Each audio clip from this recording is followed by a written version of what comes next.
다 같이 우리 전체 제목을 한번 읽어보시죠. 읽습니다.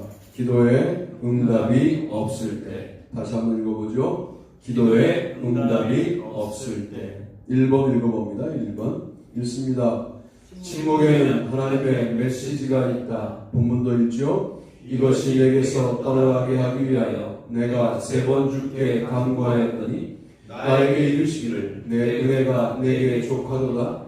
이는 내 능력이 약한 데서 온전하여 심이라 하시니라. 그러므로 도리어 크게 기뻐함으로 나의 여러 약한 것들에 대하여 자랑하리니 이는 그리스도의 능력이 내게 머물게 하려 함이라. 아멘. 기도해도 아무런 일이 일어나지 않아요. 늘 그런 건 아니지만 우리가 초신자일 때는 기도하면 척척 뭐가 이루어지는데 이제는 신앙이 어느 정도 단계가 되면 기도했는데 아무런 일도 일어나지 않아요. 그러면 기도하는 일 자체도 별거 아닌 것 같고 기도해도 소용없는 것 같은 시험에 걸리죠. 여러분 따라합시다. 하나님은 응답하지 않는 분이 아니시다. 모든 게 응답이에요. 할렐루야. 아멘. 침묵에는 하나님의 메시지가 있다. 응답이다 그 말이야. 하나님이 아무 말씀도 안 하시는 게 응답이죠. 어렸을 때 아버지에게 뭐 사달라고 그러면 아무 말씀도 안 하세요. 그건 응답이에요. 안 된다는 거예요. 그걸 때를 써요. 그래도 아버지는 안 사주셨어요. 어머니는 뒤로 가서 그것에 준하는 무엇을 사주셨어요. 아버지는 참 단호한 분이셨어요. 근데 그 아버지가 제가 군목 훈련 받는 장소에 오셔서 91년도에 우시더라고요. 그날 저녁에 잠을 못 자겠어요. 제가 그 수양록이라고 해요. 장교들은 제가 군종 장교였잖아요.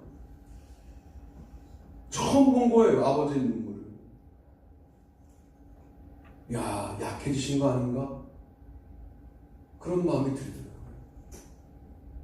제가 설명을 드렸어요. 군종 장교의 훈련은 훈련도 아니라고. 학사장교들이 90도로 손을 들고 식당으로 갈 때 우리는 주머니에 손 넣고 가기도 하고 밥 먹기 싫으면 그냥 냉고반에서 라면 끓여 먹고 그랬다고. 아무리 설명을 해도 막내 아들이 군복을 입고 있는 모습을 보니까 안 된 거죠. 저는 그런 감정이 아버지에게는 없는 줄 알았어요. 어머니에게만 있는 줄 알았거든요. 근데 아버지에게도 있으시더라고요. 우리 하나님 아버지도 무섭기만 한 분이 아니고요. 여러분을 속속들이 알고 계시고 사랑하는 분이십니다. 아멘. 아버지의 사랑이 느껴지면 그때 드디어 철이 드는 것 같아요. 아버지가 사랑하는 분이구나. 이걸 느끼는 순간 내가 많이 컸구나. 그런 생각이 듭니다. 오늘 저의 설교의 기본적인 아이디어를 여러분들이 따라오셔야 되는 부분이 있어요. 내게서 육체의 가시가 사라지도록 바울이 몇 번 기도했죠? 3번 했어요. 2번째 기도까지는 하나님이 응답한 거예요? 침묵하신 거예요? 침묵이죠. 바울이 동일한 문제를 놓고 3번씩 기도하는 경우가 거의 없습니다. 한 번이면 끝나죠. 아니 바울이 무슨 지나가고 바울의 몸에 손만 대도 막 고침받고 죽어있던 유두고를 막 살리고 이런 능력이 나로부터 나가는데 내 질병은 해결이 안 되는 거예요. 이 아이러니를 어떻게 하면 좋습니까? 바울이 육체의 가시가 무엇이냐라고 하는 학자들의 연구가 있지만 아직도 확실하게 무엇인지는 모르고 그러나 무엇이라고 얘기하지 않는 경우도 없는 매우 독특한 경우예요. 확실히 확실하게 육체의 가시가 뭔지 몰라요. 그런데 모든 사람들이 말을 해. 한 두 가지 정도로 모아지고 학문적으로는 세 가지까지 가는데 두 가지는 뭐냐면 안질이 아니었을까? 눈이 약해서 갈라디아 성도들을 말할 때 너희들이 처음 나를 사랑할 때는 모든 건 변하잖아요. 갈라디아 성도들도 맨 처음에 바울을 너무 좋아했을 때는 너희들의 눈이라도 빼서 나에게 넣어주려고 했을 정도였다. 그런 너희들이 할례를 받아 바울이 그렇게 격분하잖아요. 왜 많은 장기 가운데 눈을 빼서 이렇게 많은 지체 가운데 눈을 줄 만큼이었다고 말을 했을까? 눈이 약한 게 아니었을까? 어디에도 육체의 가시라고 하는 것에 관련된 증거는 없는데 간질이 있지 않았을까? 라고 학자들은 생각을 합니다. 더 진보적인 학자들은 뭐라고 하느냐? 그건 육체의 가시라고 말할 때 그 육체가 바울의 몸을 말하는 거지만 바울의 몸이 살고 있는 모든 환경을 말한다면 바울의 대적자들 전부가 육체의 가시였을 것이다 라고 해석하는 경우도 있어요. 이 부분에 관련된 해석은 이렇게 세 가지예요. 저는 안질과 간질 다 있지 않았을까? 여러분, 제가 지금 설교하다가 간질을 시작한다고 해보세요. 일단 우리 태준 형제는 너무 놀래가지고 다음 주부터 나누겠죠. 목사가 간질이 있어 이렇게 되는 거죠. 준태 형제구나. 준태 형제.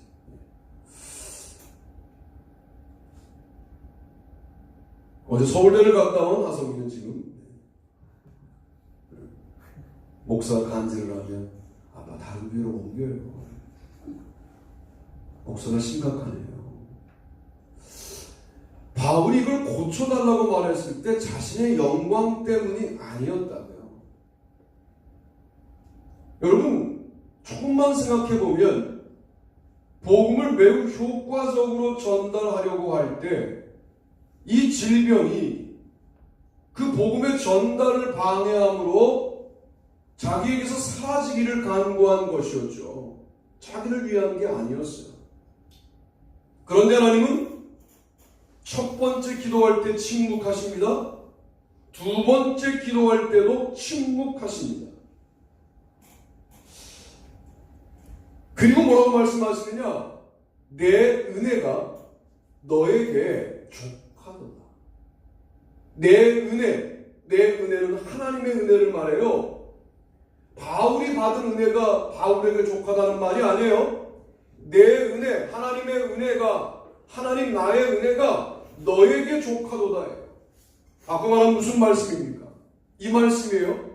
너에게 간질이 있어? 너에게 안질이 있어? 너에게 육체의 가시가 있어? 그거 내 은혜야? 내가 일부러 준 거야 라고 하는 말씀이에요.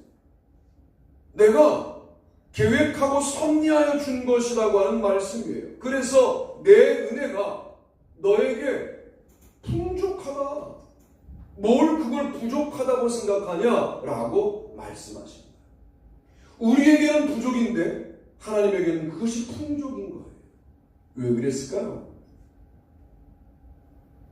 바울이 위대한 복음 전파자이기를 하나님이 바라신 적 없어요. 우리는 우리의 인간적인 욕심에다가 하나님의 사명을 끌어다 붙여서 나의 위대해짐에 관련하여 하나님이 마치 밑받침을 하고 있는 것처럼 설명하기를 매우 좋아합니다. 그러나 바울은 자기의 육체의 가시 때문에 늘 어디로 돌아오냐면 나는 하나님 앞에 하나님을 필요로 할 수밖에 없는 연약한 신앙이지, 연약한 그리스도인이지 라고 돌아오게 만드시는 거예요.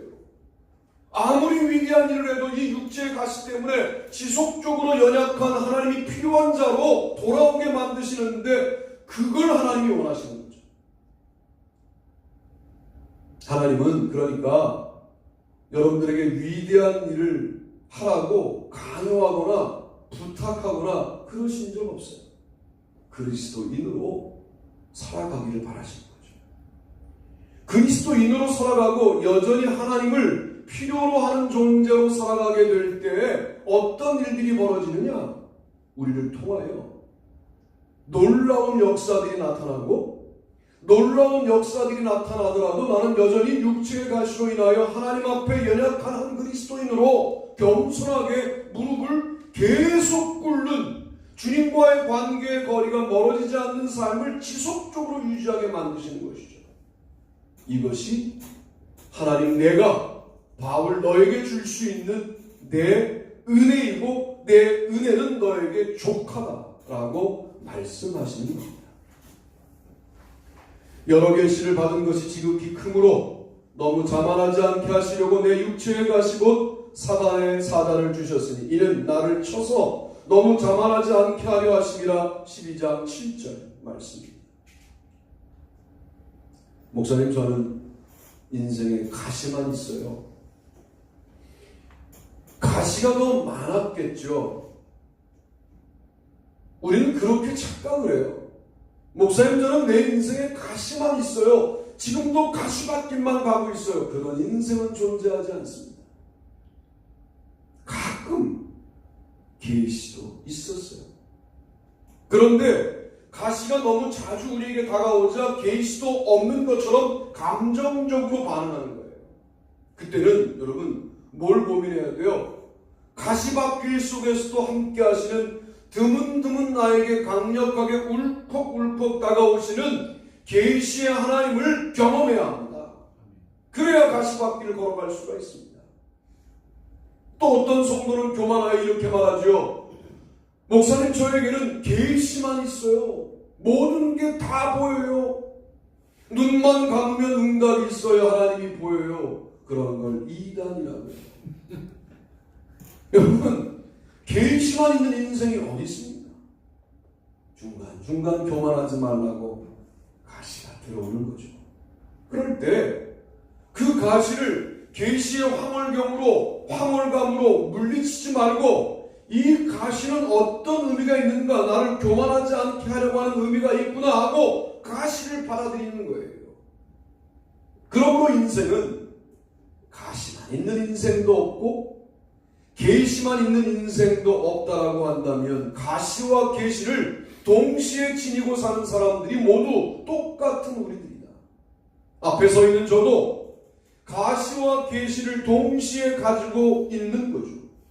그런데 놀랍게도 가시를 육체에 가지고 있는 바울의 지금 몸의 상태, 영혼의 상태를 뭐라고 말씀하시느냐? 이는 내 능력이 약한 데서 온전하여집니다 라고 하나님은 말씀합니다. 여기서도 내 능력이 뭐냐면 바울의 능력이 아니라 하나님 내 능력이 약한 데서 온전하여집니다 라고 말씀합니다.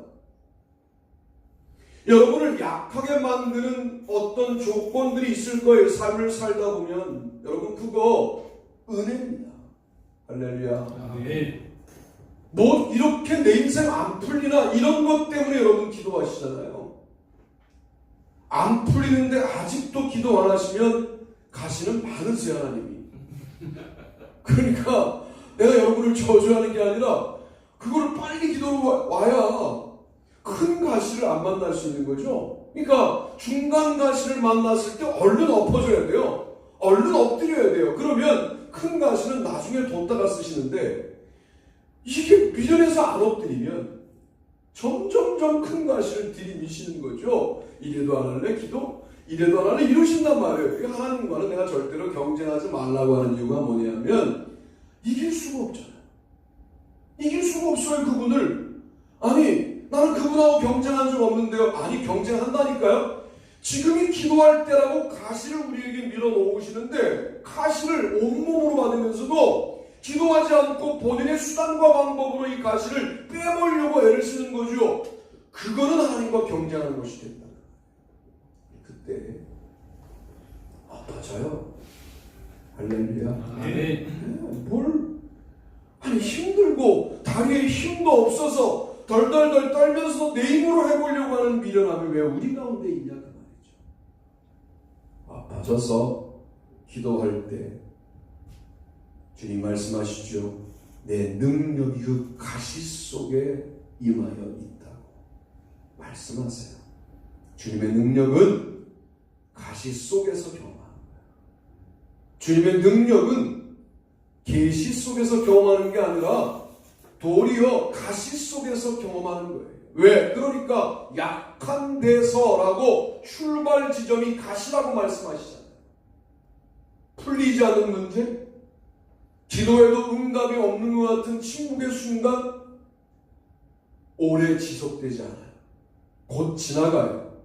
그러니까 우리 그때에도 기도하셔야 되고, 오늘 여러분의 관점을 바꿀 게 뭐가 있냐면 침묵도 메시지입니다. 여러분, 아무 말씀도 안 하시는 것도 메시지예요. 그거를 묵상해보면 왜 내가 기도했는데 아무 말씀도 안 하시고 나의 고통은 여전하고 나의 문제는 여전할까에 관련하여 묵상하다 보면 오늘 바울처럼 그것이 능력이었다, 그것이 하나님의 능력이었다, 그것이 하나님의 은혜였다는 사실을 깨닫게 되는 거죠. 그래서 침묵 속에서 더 많은 하나님의 메시지를 듣게 되는 겁니다. 얼마나 기도하셨다고 뭘 지쳐서 주님은 기도해도 응답이 없다고 하십니까? 평생을 기도하는 거예요. 평생 기도해봐야 여러분, 우리가 기도할 수 있는 시간이 한 60년? 기도하다가 그냥 죽는 거예요. 그러면 온 가족의 기도 제목을 또 아들이 이어서 하고, 이게 기도지. 작정기도 30을 하면 하나님은 반드시 응답해야 될 의무가 있는 것입니까? 그렇지 않습니까? 자, 이건 마치 이거와 동일해요. 30일 내에 응답하지 않으시면 없는 분으로 간주하겠습니다. 이런 거잖아요. 제가 마릴리언 교회에서 이동할 때 일주일 내에 응답하지 않으시면 저는 목회하지 않고 독일에 유학 가서 교수하겠습니다 라고 분명히 기도했어요. 그건 완전히 건방진 기도였죠.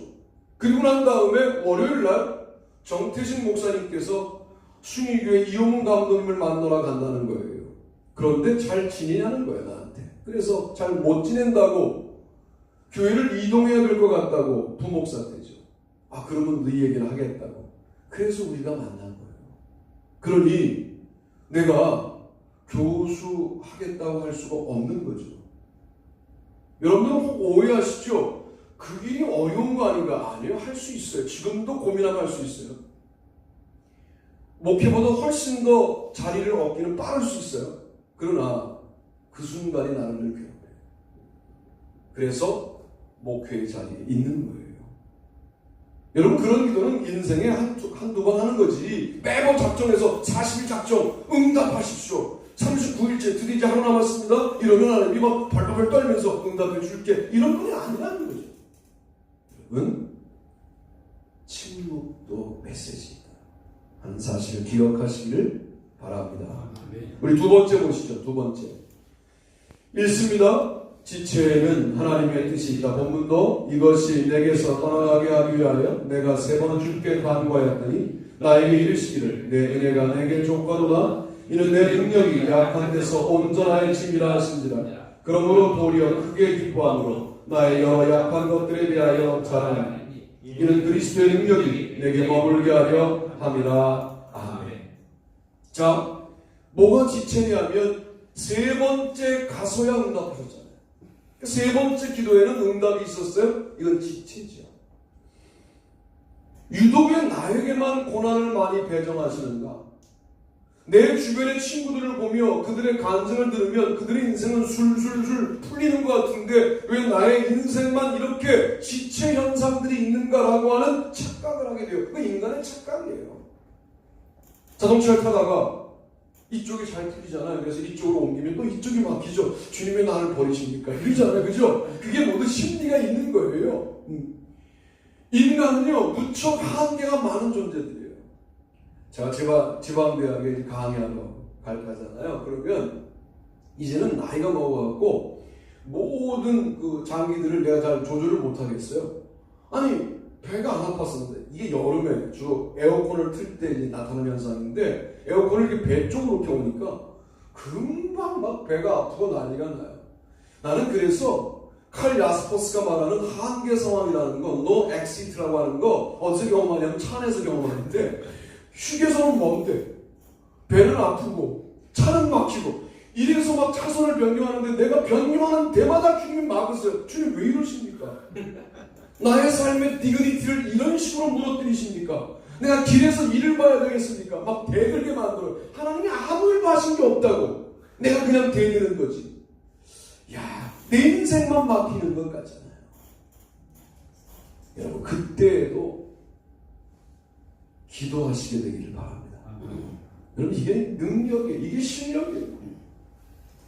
아니, 그러면 지체되고 있는 인생 가운데 지쳐서 그만둘 거냐고. 지체 속에서도 기도하셔야죠.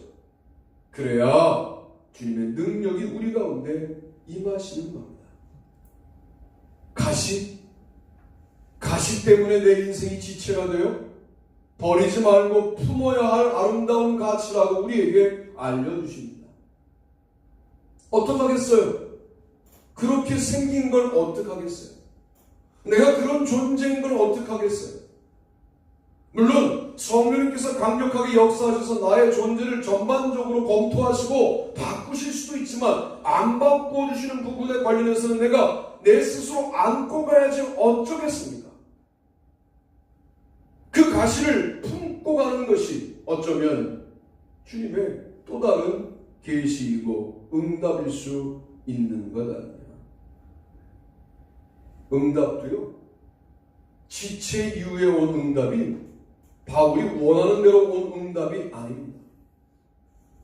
그냥 두겠다는 거예요. 하나님께서 너의 육체의 가시를 그냥 두겠다는 응답을 세 번째 하신 거예요. 여러분, 응답 받았어 라고 말하면 주로 뭘 응답 받았다고 말씀하시나요? 내 뜻대로 일이 진행되고 있어를 응답 받았다고 해요.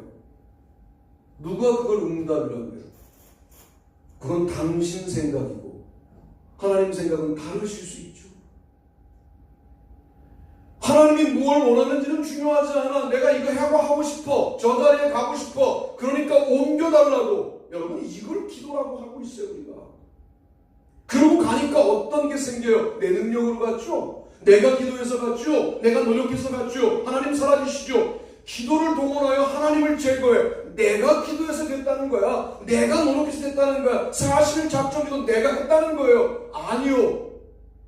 혹시라도 그와 똑같은 위치에 내가 가 있지 않다고 하더라도 내 능력은 약한 데서 온전하여 지지하고 그 상황을 수용하고 그 자리에 가도 여전히 하나님께서 그 자리에 나를 세우셨다고 고백할 수 있는 기도를 해야 하는 겁니다. 아멘. 우리 가운데 그런 은혜가 있게 되기를 바랍니다. 아멘. 자, 이제 바울이 많은 사람들을 볼 때 무엇에 공감하기 시작했을까요? 평생 기도하는데 응답받지 못하는 사람들을 볼 때 바울은 할 말이 있어. 뭐라 그래요? 여보시오, 당신이 나를 볼 때는 대단히 내가 능력 있는 것처럼 보이죠? 그렇죠. 바울 선생님이신데요. 나 육체에 가시가 있어. 나 간지래. 내 눈을 잘 봐봐. 지금 고름이 흘러. 내가 이 문제를 놓고 3번씩 기도했어. 그런데 다른 사람은 내가 기도하면 죽은 자도 일어나는데 내 문제는 주님이 해결하지 않고 뭐라고 하셨는지 알아? 너 약한 데서 온전해진다. 약할 때고 강하다 라고 말씀하셨어요. 나는 당신의 그 평생 기도한 문제 해결되지 않은 거 이해할 수 있어. 아마 가는 곳마다 뭐 휘젓고 다니면서 민중들을 선동하고 주님께로 돌아오게 하고 기적도 간간히 일으키는 바울보다 나도 아픔이 있어. 이 바울이 더 강력하지 않았을까 하는 생각을 해보게 돼요. 예수님도 십자가에 달려 계실 때 지나가는 자들이 성전을 헐고 사울해지는 자여 뛰어내려서 네가 하나님의 아들인 것을 입증하라고 할 때 그분은 내올 능력이 있었다. 자기의 죽음을 무효화할 수 있는 능력이 하나님과 동등한 분이 있었음에도 불구하고 매달려 있던 그 심정을 누가 이해하기 시작했을까? 드디어 바울이 육체의 가시를 품고 살면서 하게 되지 않았을까? 여러분의 인생 가운데 해결되지 않은 가시 같은 문제가 있더라도 여러분 그것 때문에 여러분이 그리스도인으로 존재할 수 있다는 사실을 기억하시고 지체된 응답이었지만 그것도 응답이었다고 생각하셔야 합니다. 우리 관점을 바꿔야 돼요. 이제 하나님의 지체는 응답이 없는 게 아니고 응답이 아닌 게 아니라 하나님의 박자에 따른 하나님의 리듬에 따른 응답이었다.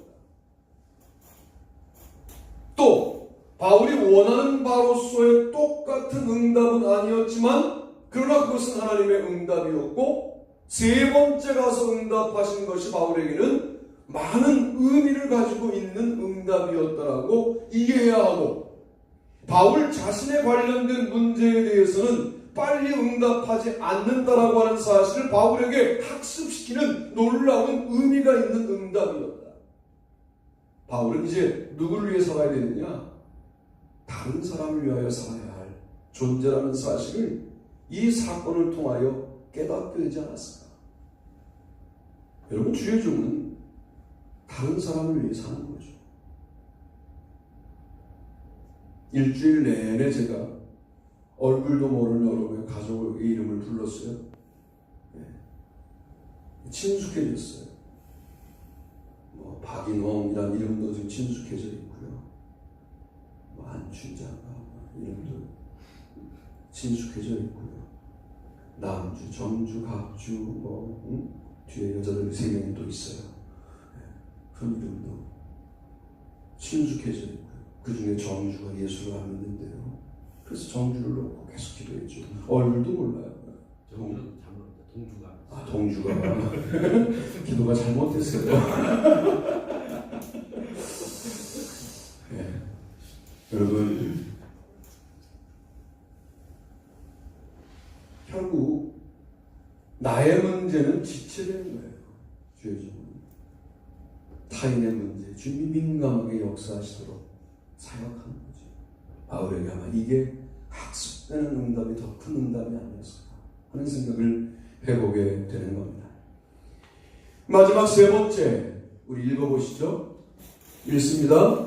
고난에는 하나님의 길이 있다. 본문이 길지만 한번 읽어봅시다. 읽습니다. 그들이 그리스도의 일꾼이냐 정신없는 말을 하거니와 나는 더욱 그러하도다. 내가 수고를 넘치도록 하고 옥에 갇히기도 더 많이 하고 때도 수없이 맞고 여러 번 죽을 뻔하였으니 유대인들에게 40에서 하나 강한 궤를 5번 맞았으며 3번 태장으로 맞고 1번 돌로 맞고 3번 파선하고 일주야를 깊은 바다에 지냈으며 여러 번 여행하면서 강의 위험과 강도의 위험과 동족의 위험과 이방인의 위험과 신의 위험과 광야의 위험과 바다의 위험과 거짓 형제 중에 위험을 당하고 또 수고하며 애쓰고 여러 번 자지 못하고 주님이여 목마르고 여러 번 굶고 춥고 헐벗었었노라. 이외의 일은 보사하고 아직도 날마다 내 속에 눌리는 일이 있으니 곧 모든 교회를 위하여 염려하는 것이라. 아멘. 이런 거를 뭐라고 말하느냐? 바울의 고난 목록이라고 합니다.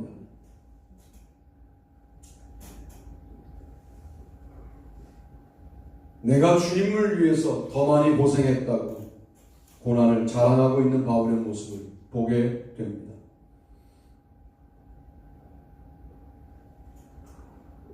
천안의 집회를 갔더니 청년이 와서 인사를 해요. 그리고 담임 목사님께서 이제 곧 신학대학 가려고 직장을 그만둔 청년입니다. 그러길래 내가 그랬죠. 자네 정말 그 길을 가려는가? 이렇게 물었어요. 네. 고난이 있는 길이죠. 여러분 그리스도인으로 사는 걸 누가 축복만 있는 길이라고 그랬어요. 그런 거짓말이 어디 있어요? 바울이 만약 유대교에 남아 있었다면 지금 말하는 위험 중에 몇 개나 경험했겠습니까? 경험할 이유가 없어요. 그런데 복음 들고 살다 보니까 지금 말했던 모든 경험, 고난 경험들을 좀 하고 있지 않습니까? 이렇게 말하면 고난을 자초한 인생이었다라고 말할 수밖에 없습니다.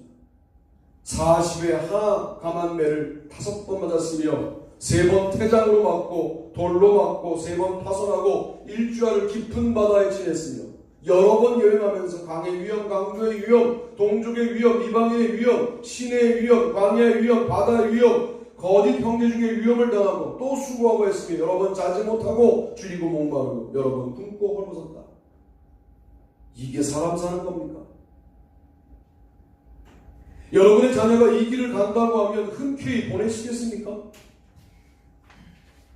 그런데 요즘 신학대학에 오는 젊은이들은 고생하려고 오는 것 같지 않습니다.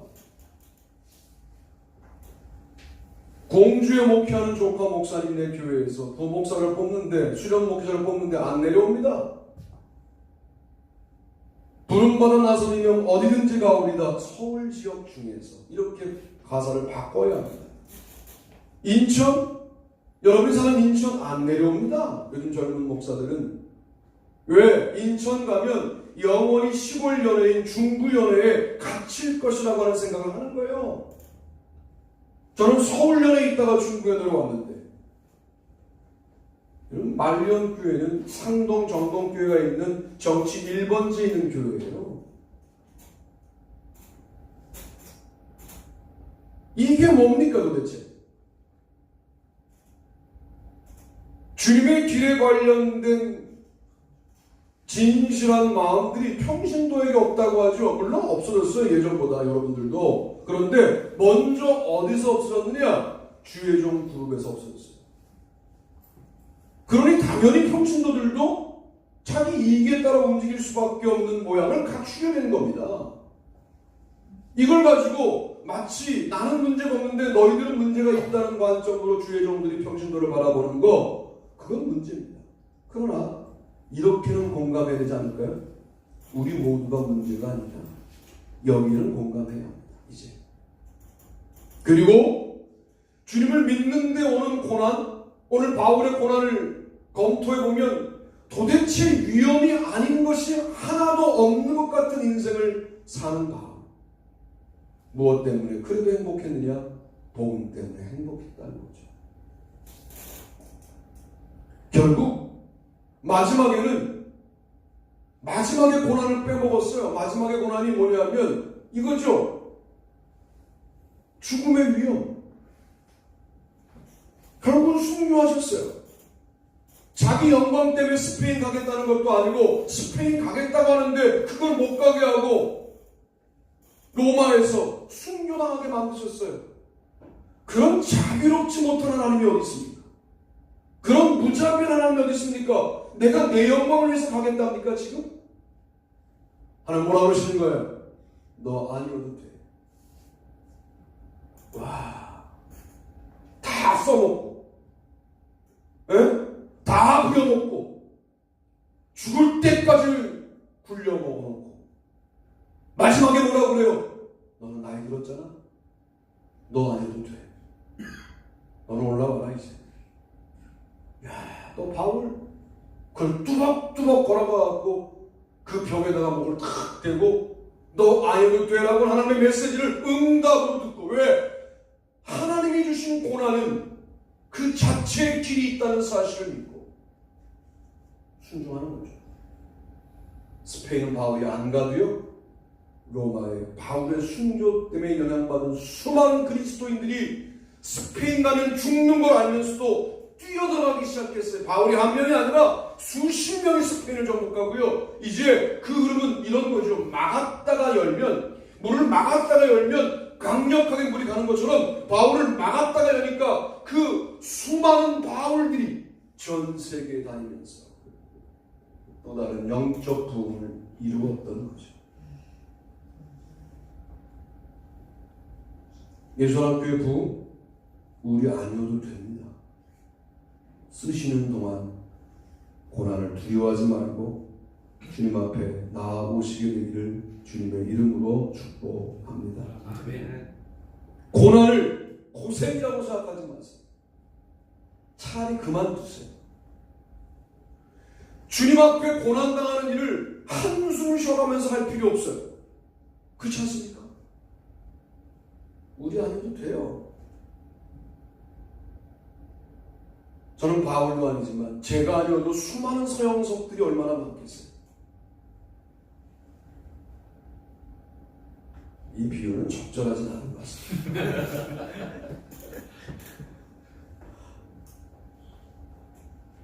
마치 자기가 아니면 안 될 것처럼,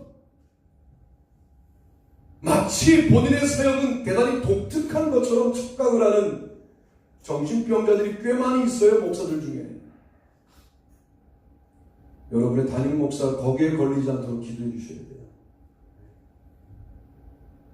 거기에 걸릴 일들 많아요. 저는 버전이 많다고 나는 오늘 설교하는 스타일대로 집회할 것 같아. 밖에 나가면 안 그래요. 셰프 설교하면 안 그래요. 강의할 때 안 그래요.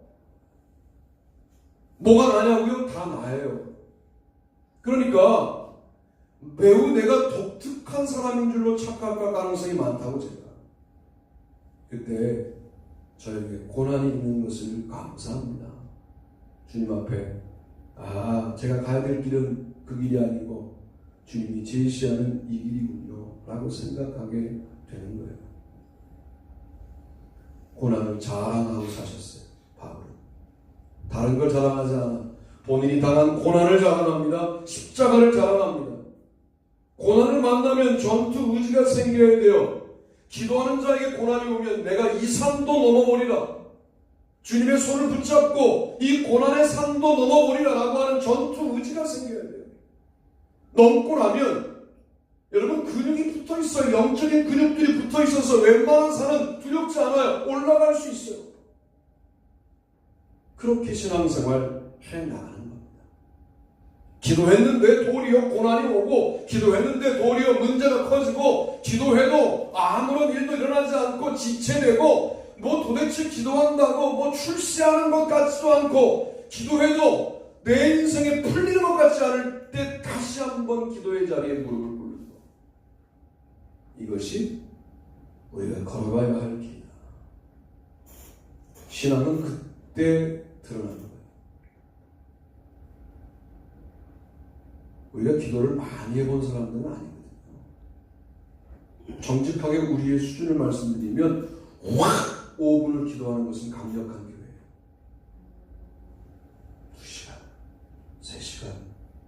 당진의 후배 목사처럼 오전 내내 이런 목사가 일도 안 하나 봐요. 어떻게 오전 내내 기도할 수가 있어요. 그런데 너무 부럽죠.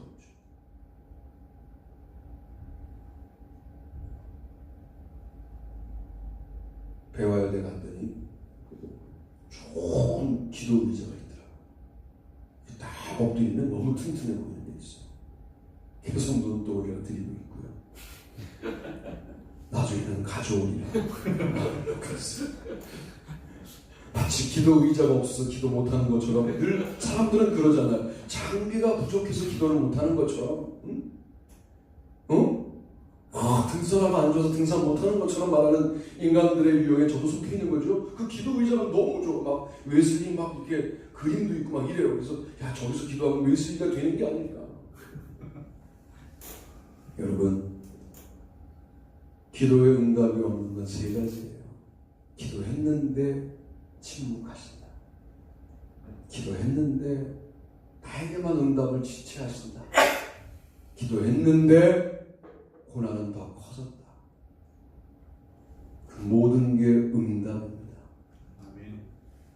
주님이 주신 고난은 훈련이에요. 그게 주님의 목적이에요. 더 쓸 데가 있는 모양이죠. 무거운 바벨을 들어야 되는 사람은요, 왜 그 바벨을 들게 하겠어요? 대회에서 금메달 따시라. 많은 사람들은 길로 올라가는데 왜 암벽으로 올라가게 시키시겠어요? 세계 최고의 봉우리들을 정복할 인생이니까. 여러분은 여러분 스스로를 모르세요. 우리를 지으시고 만드신 분만 아세요. 그분이 나에게 이런 정도의 고난을 허락하신다는 것은 내 인생이 만만한 인생이 아니구나 하는 사실을 우리는 거기서 간접적으로 깨달아야지, 무슨 내 안에서 내적인 능력들이 발현되어 어떤 자극을 받으면 깨어나서 이런 인본주의가 어디 있습니까? 하나님이 우리에게 주시는 고난의 크기가 우리 인간의 크기일 수 있어요. 인생의 크기일 수 있어요. 기도에도 지체되고 기도에도 침묵하시는 정도가 심하실수록 여러분은 위대한 일을 감당할 분들이다 하는 말씀을 드리면서 우리 그 크기에 그 주님의 계획에 순종을 주님의 이름으로 축복합니다.